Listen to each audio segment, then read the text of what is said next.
La Suisse. Ce petit pays, qui semble aujourd'hui si stable, a pourtant pendant longtemps été divisé entre de multiples puissances étrangères. Des siècles d'histoire, des milliers d'événements. Voici un extrait de cette épopée, de l'Antiquité à la fin du Moyen Âge.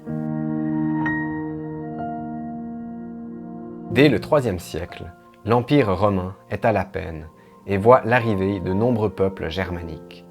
Ceux-ci s'installent en territoire romain, forment des alliances avec l'Empire et, peu à peu, prennent eux-mêmes le pouvoir. À la chute de l'Empire d'Occident en 476, les Burgondes et les Alamans forment deux solides entités qui se livrent des guerres sur le territoire helvète. Au VIe siècle, une nouvelle puissance émerge avec le peuple franc. Pendant près de 4 siècles, cet empire va s'étendre dans l'ouest de l'Europe, englobant le territoire suisse en apportant une nouvelle organisation religieuse. Les évêchés sont formés et de nombreux couvents et abbayes se développent dans l'ensemble du pays. Entre le IXe et le Xe siècle, suite à la mort de l'empereur Charlemagne, l'Empire franc est divisé en 3 royaumes pour chacun de ses petits-fils, et la Suisse se retrouve scindée en 2. Dans un contexte de révolte et de tension, la noblesse s'émancipe progressivement au sein des vestiges carolingiens, et de multiples territoires se voient administrés par des rois locaux. Comprise dans le royaume de Germanie, la partie orientale de la Suisse se voit intégrée dès 962 au Saint-Empire romain germanique. L'ouest du pays, conscrit en terre bourguignonne, attendra le XIe siècle. À cette période, les paysans s'installent de plus en plus en ville, où une intense activité commerciale et artisanale prend naissance. De nouveaux quartiers sont construits, les centres urbains sont de véritables lieux d'échange et ils prennent peu à peu le contrôle des contrées alentours. La prospérité est grande, les privilèges des habitants se multiplient. Les villes cherchent à se libérer des seigneurs dont elles dépendaient jusqu'alors et forment des alliances. La foi est grande, l'Église a un pouvoir important.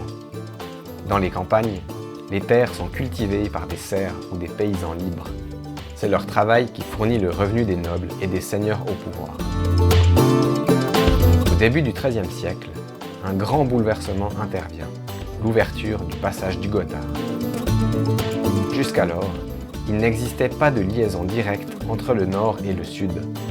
Les marchands devaient contourner l'obstacle en empruntant d'autres cols. Le succès est immédiat. Les revenus sont énormes pour les communautés du centre de la Suisse, placées sous la suzeraineté des Habsbourg.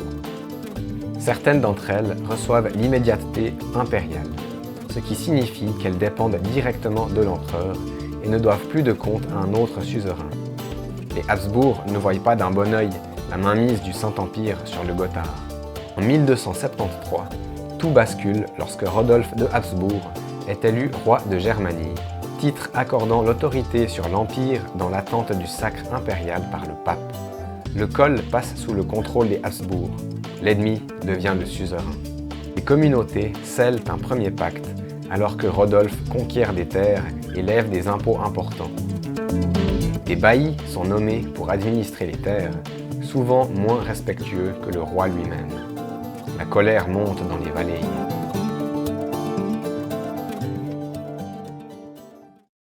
En 1291, leur avenir est très incertain.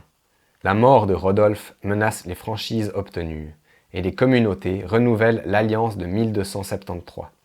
C'est le pacte du Grütli, acte fondateur de la Suisse. Par la suite, des conflits interviennent entre les confédérés et les Habsbourg. Un nouveau pacte est signé en 1315, suite à la bataille de Morgarten. Toute alliance avec une puissance étrangère est interdite. Durant le XIVe siècle, plusieurs régions se rallient à la nouvelle nation. Lucerne, Zurich, Zug, Glaris, Berne. C'est la Suisse des 8 cantons. Les terres du nouvel État s'agrandissent. Les Habsbourg sont excédés. En 1386, la Suisse vint les troupes du Saint-Empire à Sempach. Les Habsbourg perdent leur puissance au nord des Alpes. Les cantons se lancent alors dans des conquêtes territoriales, parfois en luttant l'un contre l'autre, et des pays sujets en sont issus.